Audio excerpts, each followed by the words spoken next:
Home of Rock and Roll, I-95 and I95rock.com. Just one of their many hits. And they're coming to the Ives Concert Park on August 17th. I'm talking about the Moody Blues. All right, he's been with his band for probably about 5 decades. 40 million albums sold. And he's got his own solo CD, DVD coming out. I give you, and they're coming to the Ives Concert Park on August 17th. I give you the lead guy from the Moody Blues. Justin Hayward joins this show. Hey, Justin. Oh, good morning. Lovely to talk to you, Ethan. Yeah. How are you? Yeah, pretty good. Pretty good.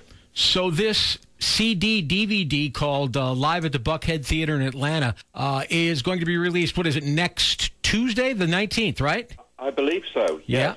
Yeah. Yep. And it's got a combination of your stuff. It's got a combination of your stuff along with Moody Blues stuff. Yes. And you're also going out. You're doing like an acoustic tour. Is that true? Yes. So it's myself and a young boy called Mike Dawes on guitar, who plays all the stuff. You know, I double tracked on my albums. So 2 acoustic guitars. Sometimes I have just Julie Reagans on keyboards and vocals, and sometimes I'm with Alan Hewitt. But yeah, so that's it. This is the stuff as it was in my music room when I wrote it, kind of thing. I bring out my guitars from home. It's a wonderful balance to the the lovely life I'm able to have with the Moody's as well. I read that you're, I think maybe for the first time, bringing your writing guitars with you from your room back home. Yes, that's right. I've got my McPherson from home and another Collings and a couple of Taylors and my Tom Anderson guitar, which Mike plays. Sweet. It's a real pleasure.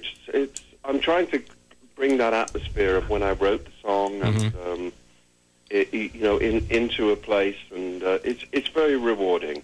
Is this the first time you've done an acoustic tour, like playing the songs the way they were written? Yes, I believe so. Nice. I mean, I've done it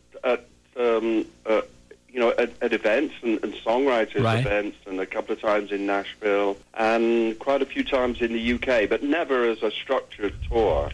And we had so much fun, and it went so well, and all the promoters were very happy that thank goodness they asked us all back. Sweet. Now, I take it you're interspersing Justin Hayward dates with the acoustic tour with the Moody Blues dates, so everything fits. That makes you a pretty busy guy.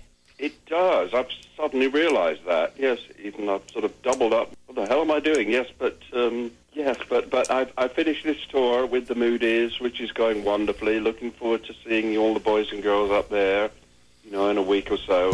And then I've got a couple of weeks off, and then I go back out with my own tour. Yes.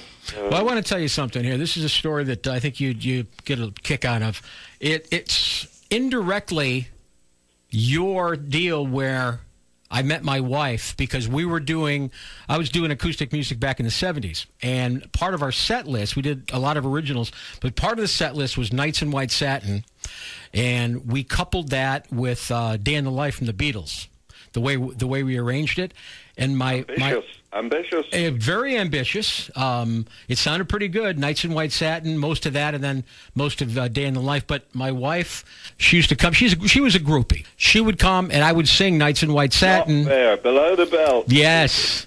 I think you were the groupie. I became a Mindy groupie, but she came and she loved the way I sang Nights in White Satin, that we fell in love, and the rest is history. We've been married 38 years. Oh, well, that's absolutely wonderful. And this is the first time I've been able to thank you for writing the song. Oh, you're very kind. Well, it's what people bring to the song. I think that's important, So I'm glad that you were able to share in the sentiments and to tell your dear wife that you were able to love her in that way. It's great. Now, one of my favorite instances of watching the Moody Blues, and it was on TV, is when and I don't remember where it was, but the band played with a 4,000-piece orchestra.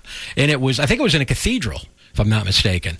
And we played, it looked like a cathedral, but we did, of course, a few concerts on PBS, but one was at Red Rocks in Colorado, but then the second one with the London Festival Orchestra was at the Royal Albert Hall in London. And I think that's probably the one you're thinking of. It was. I played in the cathedral. I played in Westminster Cathedral with Ian Anderson a couple of years ago, which was a blast. It was fantastic. It was just, I mean, with the orchestra, it was magnificent. It was it would have been the Royal Albert Hall. That was the place, okay. Yeah, when Ray was still with us, when Ray, the flute player, was still with us. I tell you, I got a lot of people looking forward to this show, August 17th at the Ives Concert Park, and I want to thank you, Justin Hayward, for joining us this morning. I appreciate it. Sounds like you're still having fun playing music. Love it. Love my solo thing, Spirits Live. That's coming out this week, I think, and love being with the Moody Blues. It's a privilege and an honor, and looking forward to seeing all the boys and girls in Danbury. Terrific. Justin Hayward, thank you so much for joining us for a bit this morning. Oh, it's a great pleasure. Take care. Bye-bye.